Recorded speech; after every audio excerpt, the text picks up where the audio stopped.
We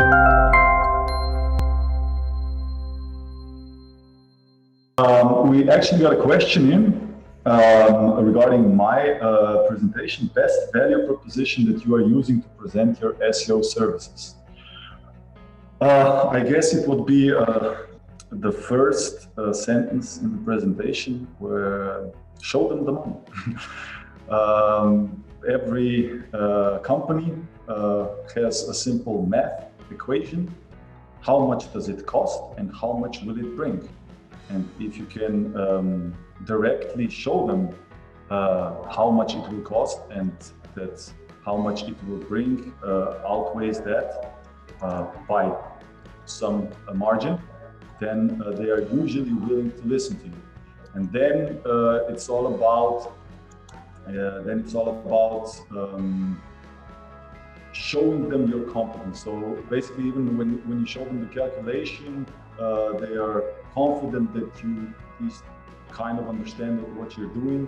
But then we always do a first free analysis where we just basically look at the company, look at the potential that they have, look at the potential in the market, the competition, just a little bit high level analysis, and to show them how we think, and then we show them our process.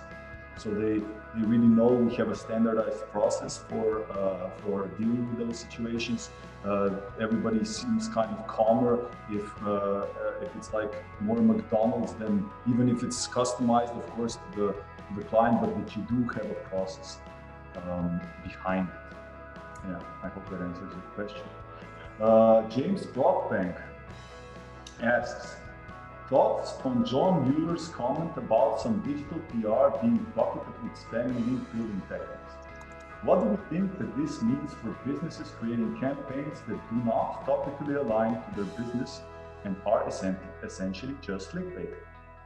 Olivia, maybe, or anyone? Yeah, so I think, as I mentioned in my talk, obviously a big part of everything that I was talking about in terms of campaigns, content, it has to be relevant now more than ever, and it has that link between the business, the product, and what you're creating has to be really clear.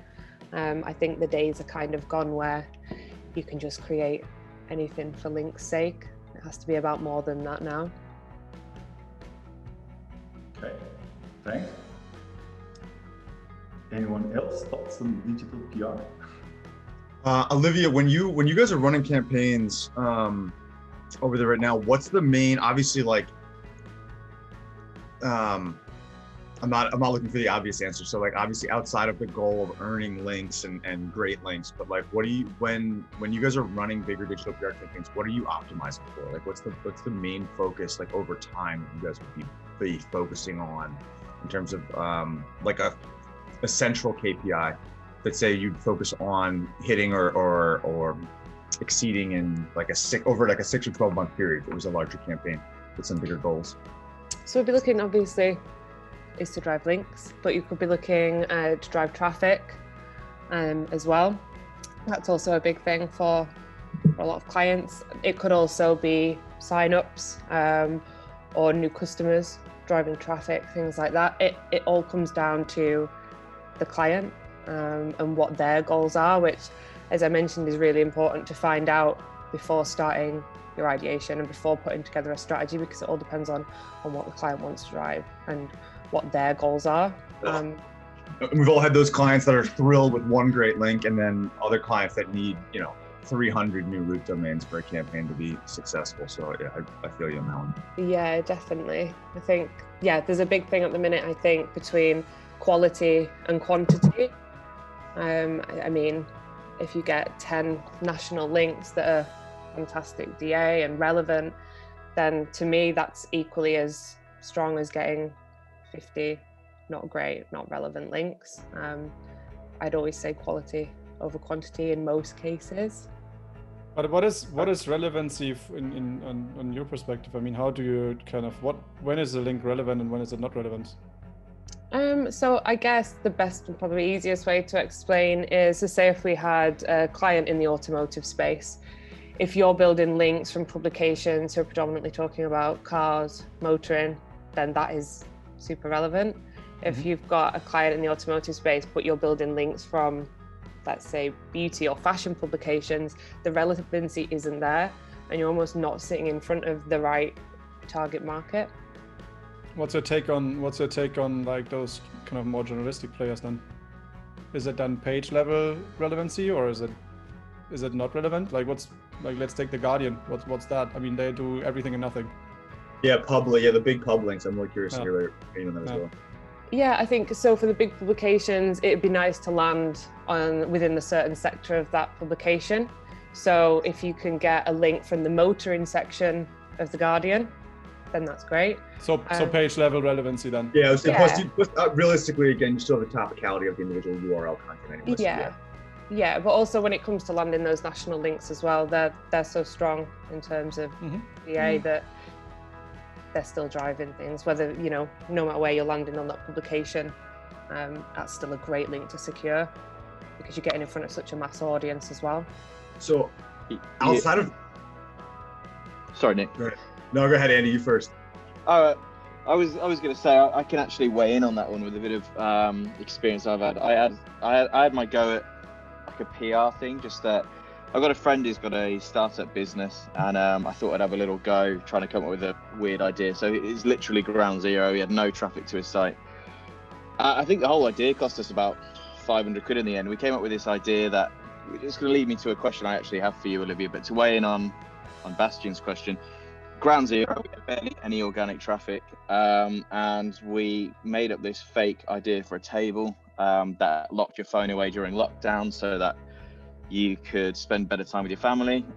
He sells tables, you see, so we made this idea that the table had these locks in that you'd put your phone in it. We had it all mocked up by some guy for about 300 quid. It looked real, like it looked proper real. So if you go on his website, it looks like a product you can buy. And we landed a link in the metro from it, and all of a sudden so ground zero and now we're organic traffic. If you look at the curve, just plug them into Ahrefs and you can see the skyrocketing. So I could weigh in on the fact that, I mean, that is, as far as a test goes, it really did massive, getting one from just one newspaper like that.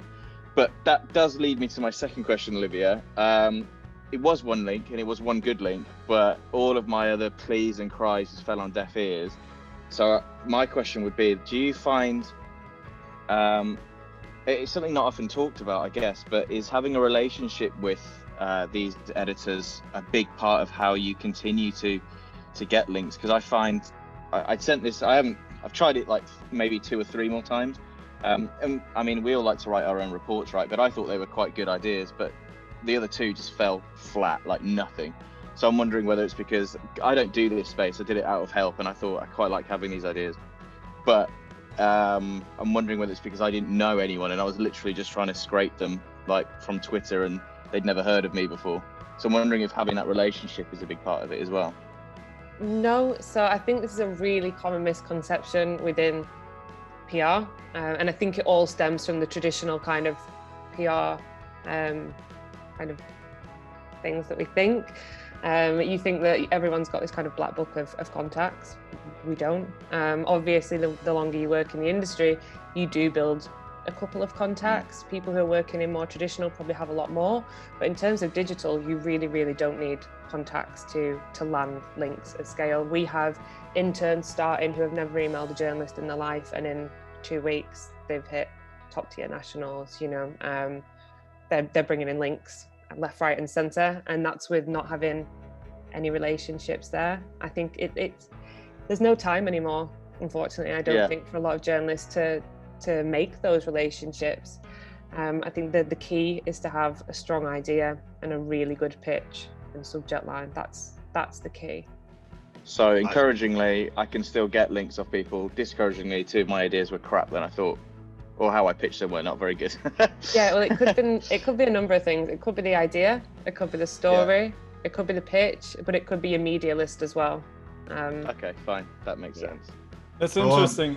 The one funny thing that I found is that I mean, I totally agree on, I guess, the kind of the idea, the story, the kind of pitch, and also the headlines that you're serving. However, I mean, we do quite a lot of kind of campaigns on international level, and I think we always feel that it's easier if you have a network to start out with. I'm not saying it's impossible the other way around, but we have I would say like relatively strong network in most of the major European markets, but I also see that especially in the Nordics, for example, where it kind of, and I'm not saying it's not possible, but like the market it's much smaller.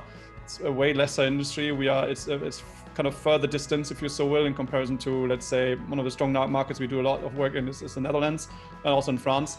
It's significantly easier for us kind of to score the big links there than it's in the other publications, because similar to what Annie was saying is like, I mean, of course, if you score like this one kind of catalyst link and then you kind of change your outreach and you include that as well and etc. So I mean, we have all been there and done that, but I always feel like when you have 10, 15 contacts you can email straight away, that there's a way higher return than you need to pitch like any like individual person that you think is relevant. So I guess it's, but it might be also different in the English markets, because we do not that much stuff in the US, for example. So could be. Yeah, I think I was just going to say, I think having those contacts definitely makes a difference. But I know that in our team, it's usually people who have been working within the industry for a while and had the time to build up those relationships. But I do think you can still take out a campaign. That's true. No, I agree. Yeah, I agree. Yeah, we maintain a pretty large database of all sorted by industry and purpose, and even like looking at like, you know, these are links from like, we've had links from these sites in the past that have actually helped move the needle for other clients, versus like we've had links from these sites and they actually sent good traffic, whatever those. And even getting the links could just be a drafting technique. You can get a link on this pub. It's just I can use that link on that pub to pitch the next pub that you know is the foundation of the idea. So totally get it. One question I love to ask everybody that runs PR at scale, Olivia, is what tool are you guys currently using to manage it? Currently using for what? Sorry. Tool, which like platform or tool are you using to manage all the outreach email? Oh, so we use Mixmax. So my sales team uses Mixmax. I love the sequencing and a lot of the shortcuts. It's super cool. And then the collaborators on the emails is a really cool function that we use a lot. Yeah, so I do like it. I think sometimes there can be a few little niggles with it that kind of annoy me. And I also do love as well when you have a campaign and you know that it's perfect for a set amount of journalists, is going out and being super tailored. But yes, Mixmax is what we use. That's an uncommon one. I'm glad I asked. Yeah, that's uncommon for PR. You usually hear one of the 4 or 5, whatever it is, the Outreach.io, Mailshake, Ninja Outreach, I think, has sort of gone the way of the dinosaur. Pitchbox, of course, and BuzzStream. So it's nice to hear something different.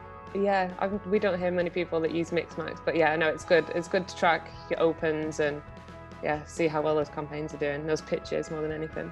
That James's goofy idea from the start. Pardon? Was that James's goofy idea from the start? Probably. I think so. Okay. Yeah, I'm sorry if it's hard to understand me. It is I'm on cup of coffee number 1. It's 5:30 here. And all the excuses. I missed my start time by 10 minutes because I set my alarm wrong. So I didn't get to thank you, Andy, for stepping in and taking that spot. So that's all right. I don't want to take away, Mare. I know we got a bunch of questions coming in. We got a question about link building. Sometimes I feel like it's okay to focus less on link building, as I'm doing good with on-page and technical SEO. Perhaps it still helps me to rank well first page for most of my keywords.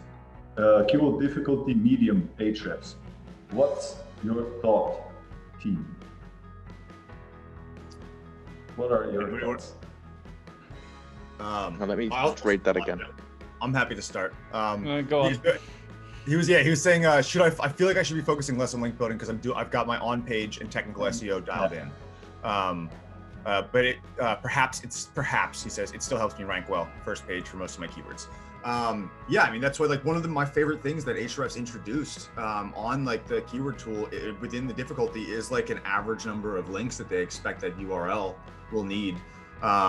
Based on obviously like a standard deviation that they've taken on like the logarithmic scale that they run DR on. So I think it's a great indicator, not to mention like, I think I think link building can get you to page one, or I think on page and technical can get you to page one, but then I think link building is more times than not is the crux or the linchpin that's needed to move up to page one, especially if you're stuck in like position 3, 4, 5. I will say the stickiness of SERPs.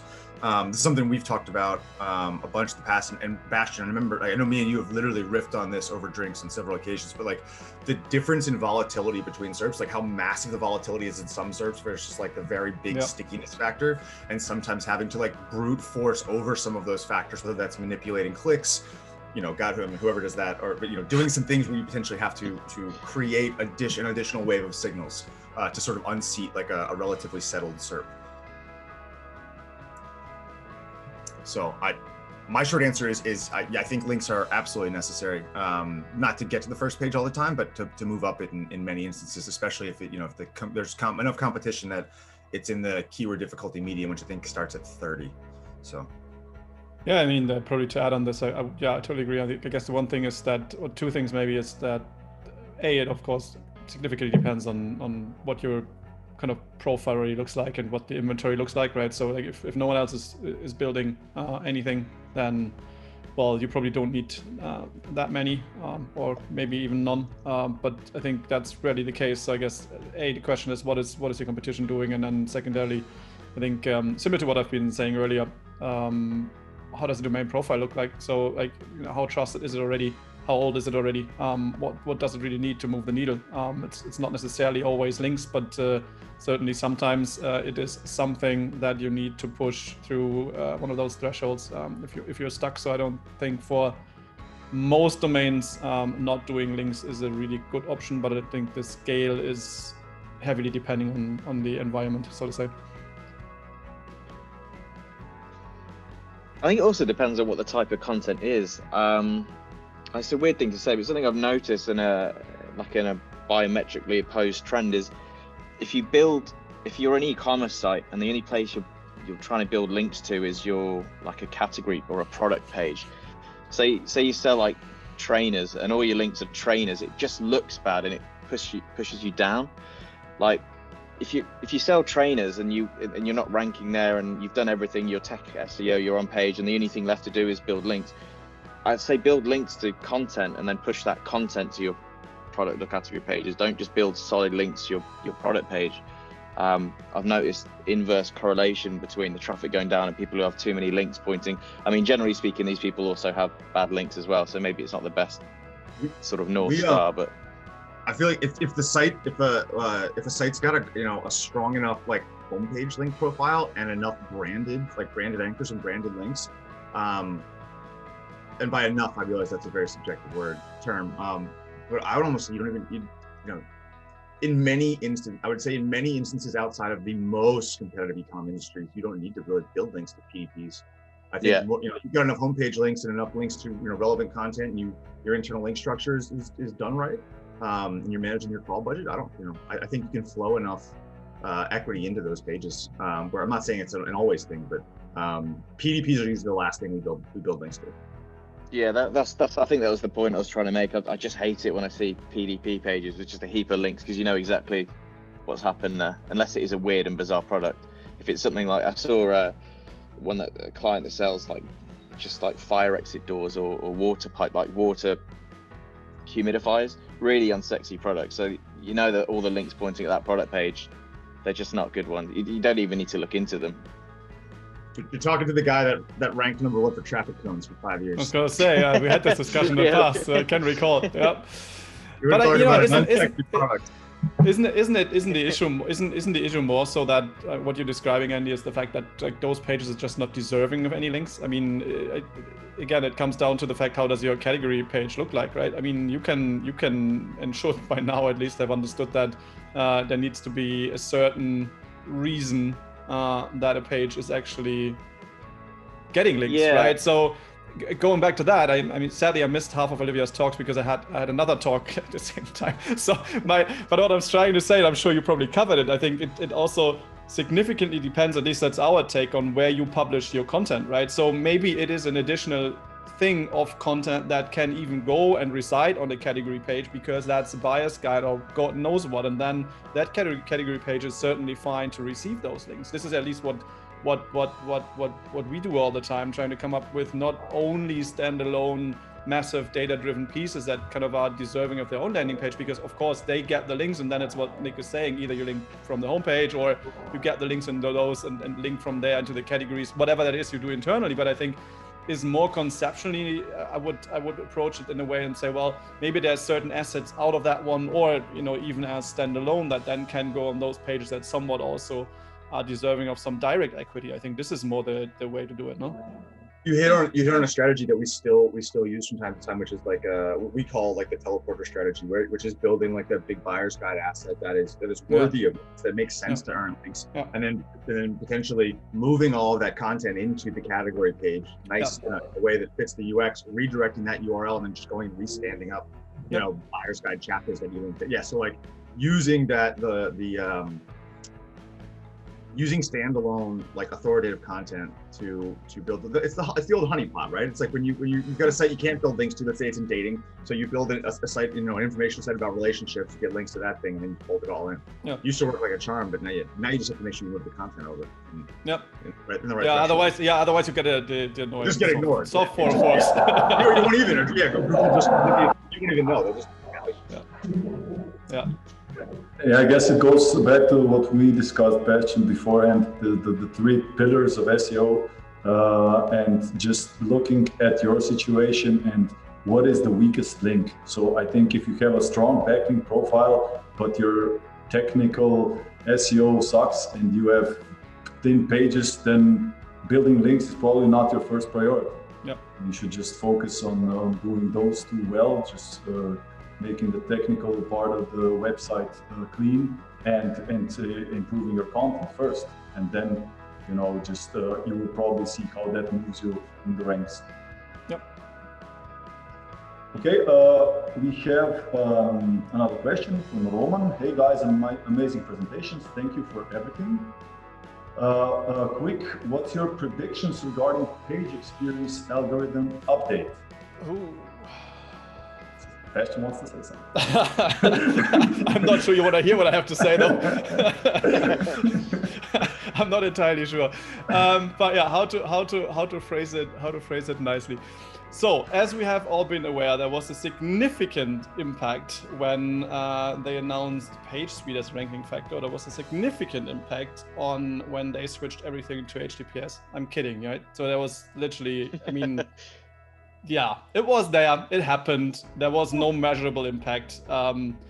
So I think first and foremost, I think we all need to understand what is more kind of PR related driven initiatives that Google kind of puts out, and then I think we can potentially try to understand if there's real world impact or not. I'm not going to go as far as say that like core web vitals as the first thing and then like page experience as the second is going to be exactly the same, but I just first and foremost want to point out that Google has a very strong interest in actually getting this rolled out, because the talk is there. We have been talking about UX factors in play, and I know it's very hard to isolate them. We probably can't even to an entirety, but so they have a strong interest in getting something out that says, well, Google is now taking user experience in its broad variety of different things into their algorithm, because at the end of the day, that's, contrary to all of those nonsense ranking factor studies that have been out there, something that's even harder to measure and isolate, and therefore harder to game for a lot of people. Let's put it that way. So I think this is one thing that everyone needs to understand.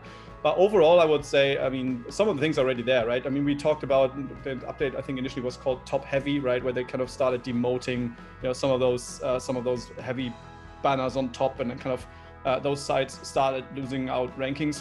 For me, kind of to sum it up, and I'm curious to hear other thoughts.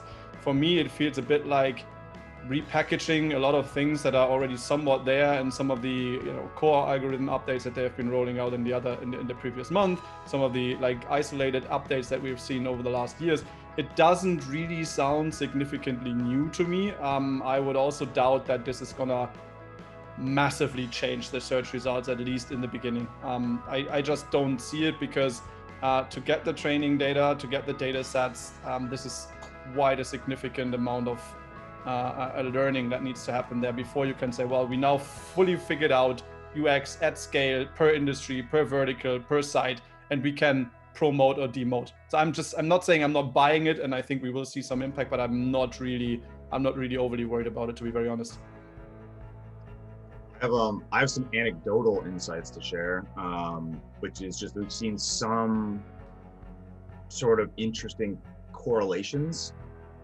Maybe then, I mean, it's close, but sites running a lot of ads where the desktop version of the ads is like painful, but they're much less intrusive on mobile. We actually saw like downward shifts in rankings only on desktop though, which I thought was sort of fascinating.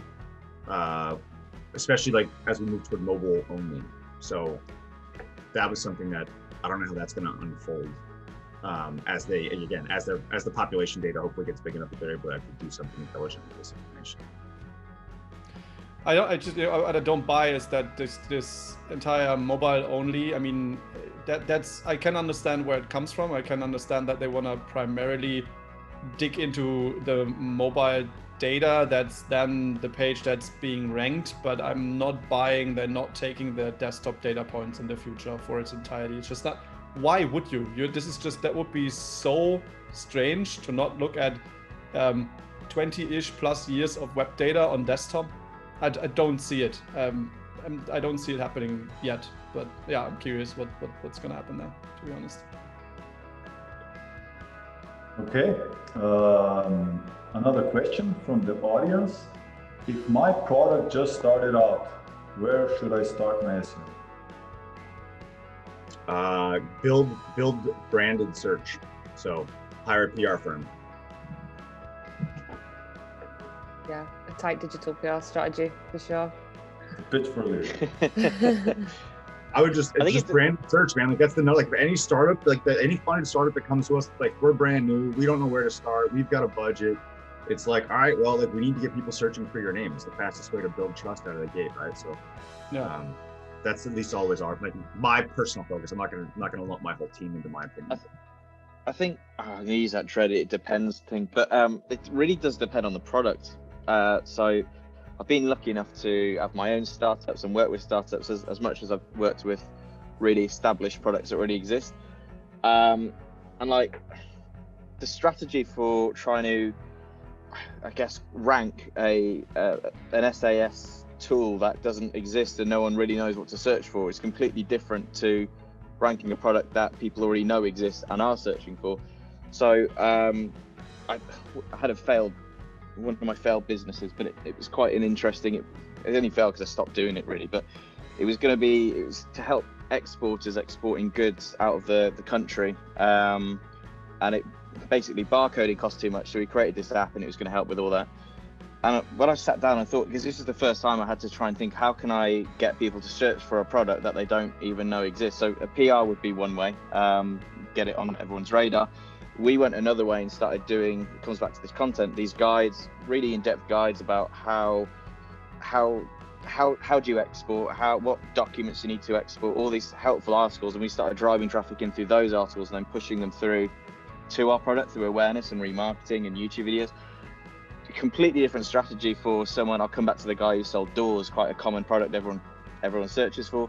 That is pure like brute force, on page, technical, and then link building afterwards. So it's two different, depending on what that product was and people's awareness of what it is. I guess the strategy was completely different. So I don't know if that's answered the question. How would you, well, Andy, to play devil's advocate, right? So like, let's say I'm coming into, I'm a new brand, I'm a startup, and I'm coming into a market with like a major set of incumbents. Like let's say I'm launching a new mattress. Yeah, so everybody's already solution aware.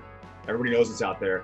Nobody's necessarily brand aware yet because, you know, I'm this newest mattress. I'm Blue Nectar the Ghost, or whatever the hell the newest name is these days.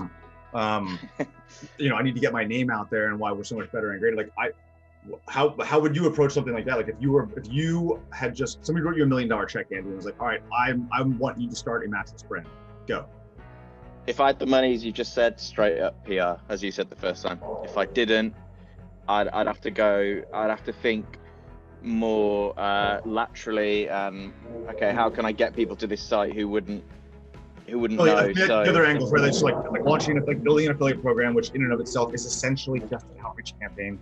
We do it for a bunch of SaaS companies. It's literally the same as PR. It's building it's not a media list, it's building a target. It's all the same shit. It's all outreach. Right? Straight PR then would be to get that brand awareness, as you said, is how I'd approach that one. What about you, Bastian? I don't know. I rarely, luckily, do not deal with that stuff anymore. No, I think it's true. I mean, it's mainly it's awareness creation, right? I think, but just PR for the sake of PR is not enough. I think it needs to be broader. If you need to go that scale. So there's actually one client that we work with, and they were literally spending a bit more than that a month. And I think at the end of the day, it goes to the full funnel approach. Like, you need to have brand ads on PPC and awareness ads on PPC. You need to do, I mean, of course you need to do your PR, but you need to extend it to, like, you know, whatever, Outbrain, Taboola, and all of those other like secondary marketplaces to get in the like those kind of read next lists of like the big major publications. So I think I would if I had an unlimited budget, I think I would go full funnel crazy. But at the end of the day, it's branding. Yeah, I agree on that. And I think PR can open a lot of doors. We're seeing that. Sadly, I can't name them, but there's a company in the Netherlands that does a lot of bicycle related content that's quite well funded, and they going the same way. And I think that makes a lot of sense, because then just doing PR is not good enough. But there is great angles on topics such as e-bikes, where you can of course go mainly PR and also drive some kind of political opinions. That's what we are actually doing in terms of, like, you know, do you need more bike-friendly roads in Europe, for example? And if you do that well, then you can piggyback on that. So I think it's all like, but yeah, at the end of the day, it depends on the scale and on the budget. I totally agree. And the PR angle is certainly a big part of that. And just to, Mohammed's actually dropped in what it is, a startup IT consultancy to get initial services. So again, my answer changes again. I'd heavily focus on local SEO. If you're a startup IT consultancy, get all your local customers and start building up from there. I'm gonna hurt people's feelings. If I was a startup IT consultancy, I wouldn't give a shit about SEO.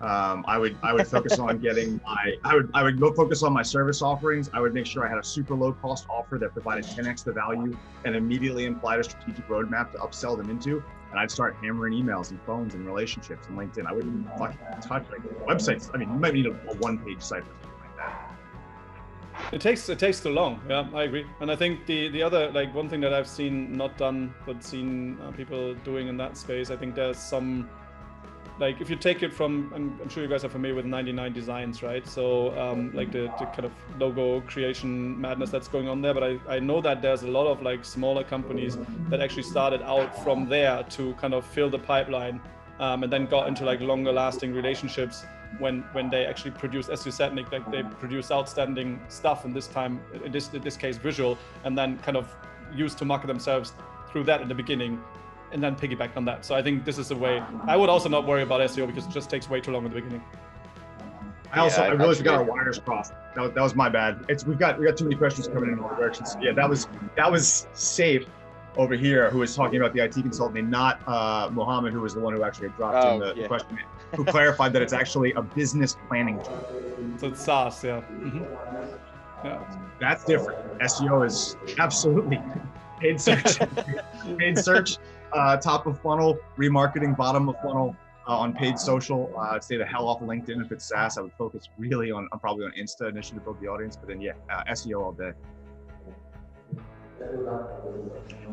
Not in Europe though. LinkedIn is not as spammed out in Europe. At least I get that feeling. It's still, it really gets good organic engagement. It's too expensive in my like unless you really have your CAC dialed in, or you're like, you know, like, all right, we can afford to lose a pretty significant amount of money to get a customer, like to actually get a qualified lead in the door because of our lifetime value, whatever that is. Like, it's hard to make those numbers work unless you're selling an enterprise product. In my experience, it's just the cost per lead is just like on average, I'd say 12x Facebook. Yeah, Granted, that's changing because Facebook's algorithm is becoming worse and worse for advertisers, but the performance marketing is really expensive. That's for sure. But the organic reach is way better than Facebook or something. I think the major difference, and I'm by far not a LinkedIn expert. I have to say, but so what I understand from our team is I think there's two things that are just very different, and the one thing is that LinkedIn out of the box doesn't really provide you like the tooling that you need to work properly. So I think there's one thing that's the sales navigator. So that's, well, it's costly, but I think it's like 10-15 grand a year. But that's something that you might want to look at if you work with it professionally. And then there's a tool called Expandy, which does campaign management on top of it, which is again pricey. But the issue is that LinkedIn out of the box doesn't give you like the options in terms of targeting, but also in terms of research that you need. But so we've been growing quite a bit in the last years, not so much in 2020 as probably most of you, but the years before, and like we do a lot of like active outreach and campaigning through LinkedIn, and I think it comes down to tools. This is at least our experience. But yeah, you're right. The CAC is definitely higher than it's on a Facebook or Instagram or whatever. Yeah, using the sales navigator can work if you have a good strategy. I think it's can be dangerous if you are spammy, because nobody likes to get those. I get too many. I think that's a country-specific thing, though. Like in the U.S., like LinkedIn is, people are still getting appointments. Like people are still cold pitching, getting appointments stuff. But I stay the hell off LinkedIn just because of it's awful. I mean, I get no personal value out of it really outside of yeah, but that's a different story. Yeah, no, you're right. Yeah. True. Okay, we have a couple of questions prepared. So when purchasing expired domains, is there a general price range that you expect to pay? Tackle that one. Yeah, I mean, I usually try to keep it. So like we'll filter if we're doing a domain evaluation based on a link buy. We'll filter for like sites that are over DR20, and then we'll filter out any either non-topical or non-geo specific, non-local links. Anything that would be like really specific, and then all the rest of the RDs that are left, we try to price them at $100 max. But my target's usually like under $80. So it's not as much a price range in the domain. It's more of like setting the bar for what we're willing to pay per root domain that meets our criteria. Bastian? I stopped dealing with expired domains a long time ago, to be honest. I'm happy that I have it off my desk. I think I might change your mind after you see my presentation, Bastian. No, I am very much aware. I'm very much aware that it still works. It's just, I think it really depends on the clientele of what you are serving, and we just don't have the customer base anymore. So I've been even running this marketplace, expireds.net, for years, and that was a really profitable and nice business up until I sold it. But I think also the players in the game, when it comes down to snapping domains and whatnot, have become like significantly better. So I just, at some point, like it was easy back in the day, and now you need to just invest a bit more time and money and make it worthwhile. And I at some point just decided to focus something else. I'm very much aware that Google is not let's say all the talks about resetting domains and domain history is a nice tagline, but yeah. So I'm curious. Andy, Olivia?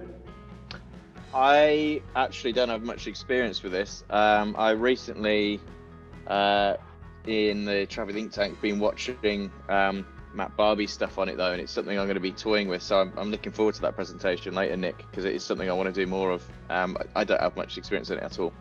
It's pretty wild. I will tell you, everybody who's on right now watching some Inside Baseball, that there is a TTT member right now. Not me, Ian, or Matt, but like there's a member who's building what looks like it's going to be a pretty impressive domain marketplace. like very highly vetted and curated. I've been impressed with what I've seen so far. So there might actually be a decent solution coming soon. Cross my fingers. Olivia? Yeah. Care to chime in? Or No, it's not something that I have much experience with either. Probably not best place to speak on. okay. Okay, Bastian, there is a question for you. A crawl bucket question. What is a platform works with evergreen sport event pages which would be reused every time the match is played? How would you feel this from an internal link perspective when the matches are not active, not being played? Take football as an example. The teams where teams play on average 2 times a year against each other. Imagine this for a platform which covers all football leagues all around the world. Yeah, it's actually a really good question, and I think the question is even better phrased because I would say it looks like that person already understands the importance of not recreating URLs all the time, but rather reusing URLs, which is actually already probably the biggest mistake that still a lot. You could adapt the same concept to ecom, right? I'm gonna come back to that in a second, because they all go like, oh, we create the Christmas page every stupid year, we recreate it, and oh surprise, it doesn't rank for Christmas. Father's Day, Black Friday. Yeah, all the time. So I think conceptually, I would say that's already quite well done. What you need to do internally, I think, is 2 things. So the one thing, you should not lose it entirely from the link graph. I mean, the one thing, so if I would kind of check mark a couple of boxes, I mean, I would still keep it in an XML sitemap that doesn't have for the link graph, but still it's there, so it gives like a canonicalization signal there. I would for like off season, and that means whenever the match is finished and there's no demand for the match anymore, I would kind of move it into an archive or a deeper category page or whatever that that structure of the domain looks like. But keep it in the internal link graph and don't move it like 50 clicks away, but keep it at around 5-6-ish from home. I think this is kind of the rule of thumb that I'm usually trying to do it. Bastian, I want to dig into that because I've never heard anybody say that before, and it makes a ton of sense. So you're saying to help sort of deprecate the importance a little bit, just like move it further. Move it further into the hierarchy. Increase the click depth. Yeah, essentially. Yeah, increase the click depth. Move it deeper into the hierarchy, and then you do the exact opposite. Come season or come match day, I'm sure like for that specific setup, you have kind of an internal calendar. So I would start probably 8, like depends on the scale. I mean, I assume you guys have a lot more pages than like one single Black Friday page. For that, it's easily doable to just do it kind of manually. But if you have a calendar, I would probably, this is what we've done for some let's say betting situations, where we started moving things week by week. So you move them up into the main category, like 8 weeks time. You move them to some of the highlight matches. You move them to the homepage 1 or 2 weeks time as kind of like up and coming. The one trick that really does well for me right now, or for us right now, so there's an API that Google provides, which is the jobs indexing API. I'm not sure why it's called jobs indexing API, but it doesn't matter if it's jobs or not. So you can essentially index or ping Google about every page in existence. So what we've been doing for some, we have been just using the API at some point to kind of trigger a recrawl. So that could be something that you could tie in as well. Or if you don't want to deal with the API for whatever reason, or you don't get the because it's limited to quota and you have to ask for more quota, what you can do is you can just have one sitemap for up and coming events. So Google understands if you have a dedicated sitemap that's not kind of an archive, but rather changing relatively quickly, so they will recrawl that specific sitemap a bit faster. So I think I would keep the site in the linking hierarchy and move it up and down depending on time to event. This is kind of the answer, I think. Okay, awesome. We have another question. That was awesome. Yeah. Growing traffic question. When you've already built a site that is successful and seems to have plateaued, what do you suggest as next steps to grow an already successful site? How do you go from 1 million organic views a month to 2, 3, and beyond? I mean, to start with, I hate saying it depends on the product, depends on the service. Could you expand your product? Yeah. Could you expand an easiest way sometimes, if you're saying it's because you're a million and it's because you're already in position 1 for everything, then there isn't really much scope there unless you start building out affiliate content. So maybe content that your readers will be interested in but don't directly talk about the product, or failing that, increase your product line altogether. Similar example is if you start seeing in your keyword research something that keeps cropping up that you didn't think about selling but it's closely related, just add that to your product line. I imagine if you're getting 1 million organic visitors a month, you've already got quite a good domain, so you'll see such a massive difference just putting that product in. It will rank in days, and all of a sudden you're making a lot more money from another product you never knew existed. And we've done that recently with 2 clients actually, where in fact the best one we had, they came to us and said, look, we actually rank for everything. We've got more organic traffic than we're pretty sure we've got the best rankings out of anyone in our niche, but we're happy if you don't come away with anything. We just want to make sure we haven't left any stone unturned. And we found a whole product category that we went back to them and said, look, you rank incredibly well. There's obviously some little minor things we can do, but this whole product category could be worth 300,000 visitors. I mean, irrespective of your presentation earlier, Mare, where you said that I've just got on the search volume and the click-through rate is probably likely less, but regardless, there's a whole category of something they completely never even thought of. And I was like, is this easy to add to your product line? Yes, they've added it about 2 months ago and the traffic's just going, they're getting a lot of sales from it. It's not their best selling, but it's yeah, that would be one way. I have a handful of answers for that one.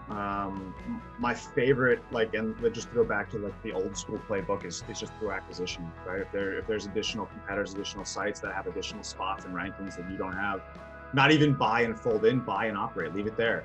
Eat up more real estate. Again, it was something we talked about on Clubhouse last week with Yuri, which was the idea of treating the SERP like a zero-sum game. If you can own all 10 spots, why not?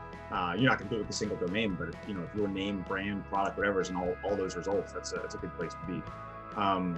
Other ones, so one thing that we've started doing, this is actually kind of fun, and I've got a blog post coming on it, but we'll use the semantic link graph from Wikipedia. So Wikidata is all completely open source. And once if we believe we've maximized the market share for a specific client, so we've got a client who's a manufacturer, and they've got about 30% as we're able to calculate of the organic market share. It's going to be really hard to take additional market share away from them. So the first strategy was to exact Andy's point, was all right, we've maxed out all, they're in the automotive space. So we've maxed out all we can for these manufacturers. Let's just sidestep to additional manufacturers. We have all this automotive relevancy. Let's go build some test pages, see if we can't get set up. And if we need to do test orders on POs, again, that's all the logistics of financing those tests. But that's usually the first step. But then we'll actually go and we'll look at, so there's a cartology tool on D3JS that allows you to visualize the semantic link graph on Wikipedia using just the Wikidata database. And what you can do is you can actually go look at where your topicality, where your audience fits into the overall link graph of the Wikipedia content universe. And you can literally look for the topics that are the most semantically tangential, because those are going to be the ones that are going to be the easiest for you to leverage any existing topicality, authority, relevance, trust for, and move into. And you can begin to literally open up and expand your audience based on slices of psychographic or slices of interests that overlap with other completely separate semantic silos where there's a whole other stores of traffic and opportunity. That was my answer. Anyone else? Thanks, Nick. I just wanted to add to it as well. There's other channels. If you're maxing out your traffic from search, then you expand to YouTube. If you've started exercising all of YouTube and expanded how you can drive traffic to that, go to the next thing. There's also various channels you can start expanding to, and various other methods of being seen. Like Nick said, a zero-sum game and just appearing in more places would be just expanding on that as well. Okay. I think in addition could be if you just look at, I think at the end of the day, even at scales like this, it comes down to inventory management, right? So I guess it's not. I mean, there's going to be some content, and I assume not only a bit because 1 million organics is already got a good size. So, but I would imagine that if you do like a thorough content audit, content gap analysis, you're still gonna find opportunities of things that you haven't covered, or that you only covered to an extent but not as thorough. Because I mean, with growing businesses, you oftentimes build some content for a certain bit of coverage, but then I mean, of course, also keywords change, search behavior changes, search intents change as well. So it's probably can also be a strategy to just revisit and revise and see what you have done in the past, especially with a business that's there for some years. We oftentimes see a whole bunch of things that are just outdated or not sufficient anymore. So you just extend them, merge them together, and make them better resources. And then I guess you can apply equal methodology from a tech perspective, because you will always find someone or something that has been done in the past that's probably not up to par anymore. So I would also do that. At some point, just a set of eyes to do content as well as tech audits to just see if the bases are still the bases that are right or not, right? So let's take pagination just to give one very simple example. If that site is around for 5 years, high chance that pagination has been done according to standards back in the day. Maybe it hasn't been changed over. So maybe that's not the best idea to move forward, just as one example. I'm sorry. Sorry, Andy. Go for it. I was going to say, the intent part is a really interesting one. I showed earlier in my presentation, we track for every keyword how many of the results are blog versus how many are product versus how many is other page type. And we get really excited if I see a keyword or a big chunk of keywords has that fragmented intent and it has 5 blog and 5 product pages. Because normally what that means is those 5 blogs, when it say the keyword, I use the example of memory foam mattresses. If you type that keyword in, you'll see really quickly, it'll have about 5 results which are product pages and 5 results which are blog pages. But those 5 blog pages, normally when that happens, it's because Google's surfacing these listicle type things, 21 best mattresses, 5 best, whatever. When that happens, you really have an opportunity to dominate or be visible on the SERP for, let me work it out, 5, 6, 7 out of the 10 results, because you can get your product page to rank, then you can get your blog page to rank, your own version of that list if you're happy. And it is a good strategy because you can control the narrative, but you make your own version of the top 10, list another 9 competitors, fine, but at least you control the narrative. And then you can be visible on 5 other lists of their lists, and then there's 3 left. So I get excited when I see this fragmented intent where you got 5 and 5, because it gives you the opportunity to be present at least on 7 of them. And then you've got the 3 other product pages, which obviously you can't control. That excites me. HubSpot do this really well, actually. I can't remember who coined the term, surround sound SEO, where they don't just track their ranking, they track how visible they are. Where all these list type things fly up, they actually track how many of those lists they're on as well. And then they track that their aim, HubSpot, is to not only have their own their product page and their blog page, but they also want to be visible on as many of the lists as possible. And there's a really easy way in something like Screaming Frog to do a custom extraction and extract the link, whack in all the URLs and see how visible you are. Like, we've done it ourselves to make our own things for clients where we tell them stop thinking about rankings, but let's start thinking about how many of these lists we're on. It's really important when affiliate sites tend to dominate the SERPs as well. Okay, thanks, Andy. I'll just add to what Bastian said, the content gap. I think most companies usually focus bottom of funnel and middle of funnel, of course, so that's also the right way to go. But often if you are a little bit creative and if you do some research, then you can see that maybe the beginning of the customer journey is still available for your clients and for the users that you are trying to reach, and you could try to produce content for that. Yep. Okay, we have another question. Can you share use case of schema and rich snippets? I don't know how we can share this here. I can share Google's use case of schema, and that's being training data. But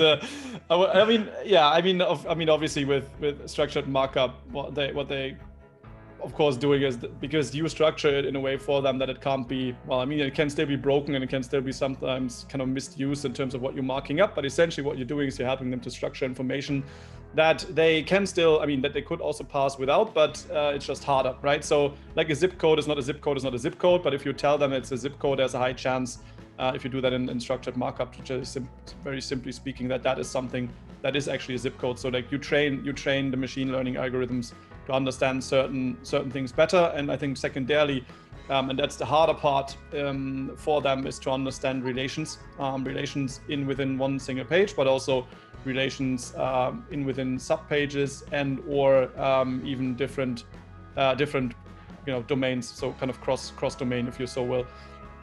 Use case, well, I think there's a bunch of them. I think actually if you're not using schema by now, then I would argue you're probably missing out, because I mean we all greedy, we all want the traffic, we all want the attention and the search results either way. So if your competitor is doing it and you're not doing it, I mean, it's great that you think I don't want to make Google even smarter, but that is probably not the right approach to do it anyways. So well, I don't think there's much option to not do it. There's a lot of stuff that helps with non-obvious problems, such as voice search. There's something called speakable markup, where you can mark up a specific section within a web page. So that's the one snippet that then they will be reading with Google Assistant. Or for example, for local, there's something that's called content location. So content location can specify geographic details for where photos have been taken, for example. So there's a whole bunch of different use cases. And then, so that's the generic stuff. And to finish off on that, there's also very much vertical specific stuff. So we've been doing a lot of work in the automotive sector. And so automotive basically has its own schema where you can specify makes, models, vehicle types, whatever, horsepowers, etc. And that stuff is then being pulled into the knowledge graph. And if you do it right, you're being cited as a source. So that gives you at least a link and some traffic there. So you have to understand, it goes back to what the guys have been saying. You have to understand the vertical, the context, see what types of schema is available. And then I would strongly recommend rolling it out, not just the broad stuff like business type. I mean, that helps for local, but just the exciting stuff, because that's the stuff that really makes the difference in, I mean, at least a lot of cases, not in all of them, because you don't get visual representation in the search results in all cases, but at least in most cases. I've seen some instances where it's worked against you. Like, so for lawyers, actually, I've seen lawyers who have used the local schema markup, like lawyers who have multiple locations. Like, let's say it's a law firm with 10 locations, and in different cities or towns, and they'll use the local business markup and completely shoot themselves in the foot. That's true. That's totally true. And it doesn't sadly work all the time. I've played a lot with because on mobile they're using like the screenshots, right? And it's really weird. If everyone has ever figured out what they are using when, then I would be delighted to learn that. I couldn't get my head around it. If you have multiple images, you do multiple markups and you kind of move it around, and there's no logic behind it. So it has to be some non-obvious pattern. But sometimes, we had the same. We had a client then implementing like this, I think there's preview image what you can set in schema. Didn't do anything, and then someone else did something else and it broke the entire preview, so all previews were gone. So like, fantastic, so no images anymore. So you're totally right. It's not a single obvious answer to what to use and when not to use it. You have to, of course, monitor it quite closely. Schema is definitely one of those things that I would encourage speaking to like a schema expert on, because they're out there. Like, when I talk to people that all they do is dig into like matching schema types and scaling the schema implementation all day long, I'm like, wow, I don't actually know anything about this. There's a user asking a follow-up question on the schema. Would you be tempted to use Q&A schema for a platform where users can generate content around a topic, although the topic isn't really a question, e.g. tips for good chicken recipe? No. I mean, okay, to be a bit more precise, I would honestly keep it on level. I've been spamming schema to death in the beginning and it worked really well, and we all did, right? We all had the funny yellow stars, even though there were no ratings whatsoever. We had them on all pages and whatnot, and this is just not the use case. And right now, same story, it can really work against you. So, and if it's gone for a while. So I would I would keep it on topic. I'm not saying you can experiment with it, but I would be quite sure that if you do this and you scale it through millions of chicken recipes, then there's a high chance that the algorithm understands that those are actually not questions, because the intent on the SERP is not a question. Don't forget that they understand the intent on the SERP, not only the intent that you are trying to be listed for, but is that really a question? And does that question really deserve an answer? They by now have that data, at least to a certain extent. So I would try to keep it on topic, yeah.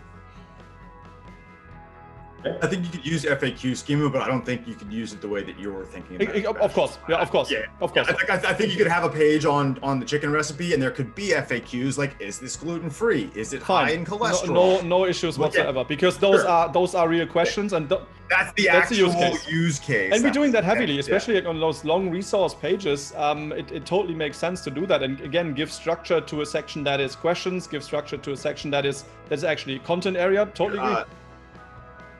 FAQ schema on product pages for fintech, specifically like anything in the finance space, fucking crushes. Same with SaaS, actually, in a lot of instances. Like having FAQs or markup around the features on the product pages themselves, or the product flow page, has kicks a lot of ass in terms of just getting an extra like 500 pixels in the SERP. And he's taking a note. I need to do that. Sorry, that was just too funny. I must, I was thinking that actually. I found something interesting there. Oh, good. Okay, there's another question in. How can we prepare for the content tsunami once AI becomes good enough for content creation? So, I mean, first and foremost, it's not going to be a sudden content apocalypse anytime soon. We've been playing a lot with GPT-3, and it is good, sure, but it's good for page titles and meta descriptions. Not good for really long form content.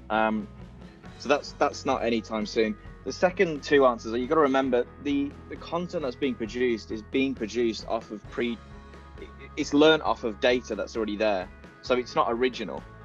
So my first point is don't worry about it anytime soon. The second point is, if you're producing genuinely original content with genuinely insightful things that haven't been talked about, and actually this is where Olivia might have some input, like data-led stories that are fresh and new, that it can't be recreated by AI because it doesn't have that training data to learn off of it.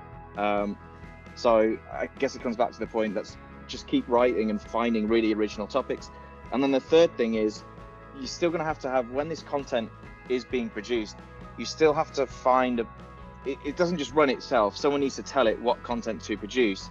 So if you're ahead of someone who's basically, if you do your research and knowing what to write, that's going to be half the battle. So yes, the AI can write it, sure, but knowing what to write is still going to be an issue that you can beat that on.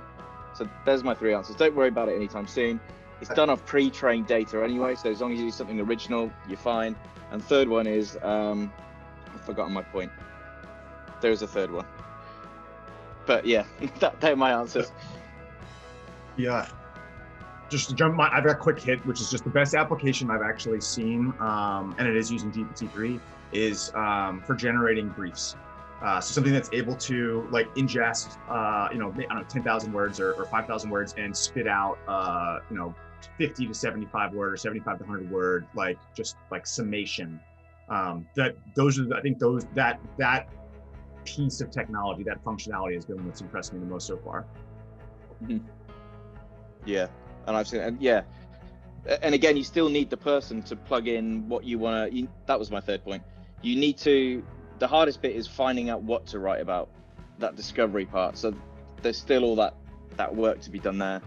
And then yeah, the AI, as Nick said, will really handily spit you back out a brief, but then you still need to write the brief. So I guess, yeah, they're my points. Don't worry about it. Become better at finding original content and become better at finding out what to write. And the reason I brought Olivia up actually is because I don't know if you guys do. I know Fractal do it a lot, and I love seeing it. But these really intriguing data-led content pieces where they've scraped data and they do some really cool stuff. that sort of stuff I think become a lot more important, doing that sort of content research. I'm going to pile on because it's a follow-on question for Olivia in that same vein. I realize we're running out of time, but this is too good, Mare, so I'm sorry. So when you I know Olivia, I got to see a piece that you guys did last year where you compiled all of the salary data for like the biggest tech companies in the US, and you sliced it to be able to pitch different angles to different segments of industries and pubs, which I thought was really fascinating. And the thing I liked the most about it was when I found out when I watched James talk about it on some, I don't know where it was, but he talked about how you guys try to always create, when you do like a project like that where you're able to incorporate data journalism into it, you try to create it in a way that it can be updated. So like so the client can continue to squeeze that same asset like for links over and over again. So like, can you speak at all to your process of ideation? Because like, how do you make sure you kick ass for clients all the time when there's so much of it hinges on like being able to look through a creative, like take the data and look through a creative lens to figure out mass appeal? I guess so. I think in terms of creating the evergreen content, evergreen assets, that's become a big thing. And that's almost now come into our validation phase. So when we look at a campaign, we think, can this data be updated either every quarter, every year? That's also now one of the questions that we're starting to ask ourselves. One of our biggest performing pieces that we've done and have continued to do over the last year or so is for a client called Cosmetify. They were, funnily enough, a startup when they came to us. It was one of the first pieces we launched for them, and that's become almost like their flagship campaign now. And it has their brand name in the title. We were getting coverage which said Cosmetify in the headlines. This was startups, this was massive for them. Their name was everywhere from Vogue, Glamour, Cosmopolitan, Daily Mail, The Sun. It went really well. And that piece of content we now update every quarter. And we now have journalists coming to us for that, which is a great. That's a new KPI. Yeah. So they're known now, and we have journalists coming to us for also separate stories. So can you provide research data around this? What brands, products have been popular? Have you seen a rise? Things like that. And we're trying to move that across other clients as well. And a lot of it comes down to what data do they have internally that we can utilize, that people are interested in. But also when we do find data sets, and typically this is like government data is the best because you know it's going to be updated. If you find a piece like that, then and you put together a campaign, you think, right, we can redo this in a year. And also it takes the time off. It takes the pressure off a little bit because you know, okay, in 6 months we don't have to go back into ideation because we know we've got a solid idea here, which as soon as we update it, we've got brand new stories and we can push it out to press. And as I was it's also saying, great for the client, right? Because they somewhat know, I mean, once you've done the first one, I mean, we've been doing the same thing with one of our like studies that started in 2016 the first time. Like it gives some predictability around like links, right? Because oftentimes what you also see with journalists in the kind of European landscape is that they, like once they've covered it once, they will also cover the follow-up. I mean, that's then still the same root domain, but I don't care. That's the major publications. I take the fresh link every year, no questions asked, right? So this is yeah, exactly. So this is also like a really nice side effect then.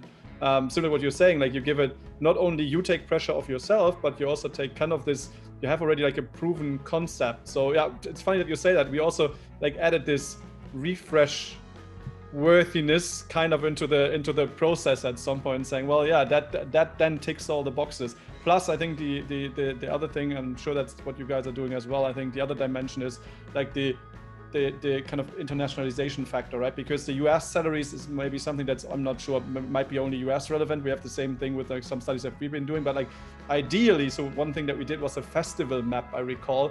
And that festival map, of course, was also like, that worked all over Europe, it worked all over the States because everyone wants to go to Tomorrowland, right? So like those things. And if that's data driven, it's also super easy to localize, right? That's the other side of the story. I mean, the data is there, you just need to build the same kind of story. And then that was a great remark, probably come up with like headlines that are somewhat more specific to the country or to the market, but that's really great because it gives you a lot of kind of landability in campaigns. I think. Yeah.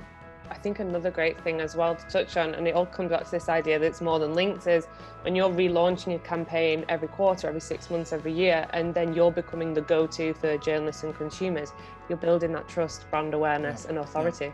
You then become the go-to. Yeah.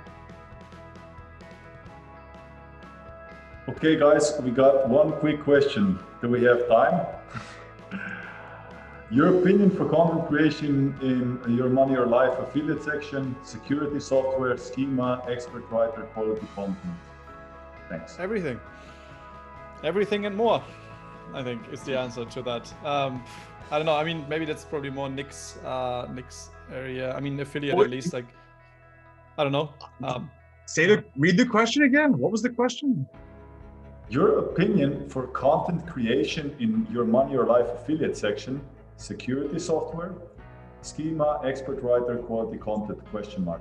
So security software means it's in the security software angle. I think this is what it says. So it's an affiliate. So content creation for an affiliate site. Yeah, in the security software space. Yeah. And like, what are the probably factors or things that you need to pay attention to? I think this is what the question is. So I have a close friend who's got a very fast-growing security affiliate site, and I think he uses word agents for content and buys links from the usual smattering of vendors and does a little outreach on his own. It's all about finding those edge cases where you can start, like, believe it or not, there's affiliate revenue to be had by standing up pages on domains that have some basis of trust and authority, where you don't actually have to build links to that affiliate page for that one URL to make you money. But finding those products is the needle in the haystack. But that's where I'm a big backwards person. So like I would want to start with the easiest money and work backwards up to the big volume and big competition. Okay. Now I have a small follow-up question, or not a follow-up question, but a technical question about links. How does Google evaluate purchased links which are marked with rel is sponsored? In contrast to no follow, Google may follow these links, but do they have a benefit from an SEO point of view? No, I'm not going to go first. This is going to be no. Yeah, I don't know who these people are that are adding those attributes. Like, I guess Google has maybe scared some of the publications from using them, but like, I don't know anybody who's not intelligent enough to be like, wait, why am I going to do Google's job for them and make it harder for me to do the things that I want to do for my brand? So So your suggestion? That's all I have to say on that too. Right. Maybe Google's listening. First of all, if you only have followed links, that's a flag. Websites have no followed links. It happens. You should have no followed links. If you don't have no followed links, that's not good. So that's the first part. And then the second part is, I don't know anybody that actually takes the time to add those attributes because they're stupid. So that's that. I guess, I mean, at the end of the day, as you've been saying, I think it comes down to, again, we've been kind of rinsing and repeating that, or I at least have done that, is that it just depends on what your industry competition does, right? So as you said, Nick, like it's normal to have broken links, it's normal to have no follow links. I think Olivia probably is gonna confirm, hopefully at least, that they also do not really much care about those being followed or no followed, as long as, I mean, they're links or they're brand mentions, either way, but I guess we're happy with what we get. At least that's kind of our process. We rarely go and say, well, can you change the no follow to a follow, because it was already a no follow anyway, so Google knows that it has been the no follow link, so why would you want to change it to follow? I mean, please tell me more about how you manipulate my links, right? Great, let's do that. What we do, though, in all fairness, I have to say, sometimes we try to convert brand mentions into links. I mean, this is, I think, fair enough. Always. But not with 10 times retry, whatever. We try it once. We try to give some value. We try to kind of add some additional content, not just link the word, but like rephrase the thing so that it does look somewhat natural, if that's even possible. But again, also with that, I would not be overly investing my time, rather create something new that attracts more brand mentions and more links than just, wasting your time on creating or changing 3 brand mentions to links. It's just not worth it, in my mind. Yeah, I agree. We try and avoid the No follow debate. But it happens, right? From a client, I mean, at least for us, from a client, I'm not sure what your experience is, but I mean, we have some that still are asking or saying specifically, we don't want you to build no follow links, and I'm like, okay, so you're not want the Wikipedia link then, whatever. We'll have clients that'll come in and be like, oh, we're not paying for no follows. Yeah. We're not working together. Yeah. So. Yeah, and do we KPI or no follow, things like that, but it's we have no control over it as exactly. PRs, digital PRs. You can't control that. No. So we would never KPI on it. I try and avoid conversations around it. Like you say, brand mentions, go after them, try and convert it into a link. As long as you can add value. I was gonna say, that link, that's cool. Yeah. But, if not, then not. Yeah, follow or no follow, I think they're equally as good. Even your brand mentions, to an extent, as a PR, you could definitely argue that there's worth in those for sure. Yeah. Nice. Cool. We made it through the list, huh? Yeah? Yeah, I think we got them all.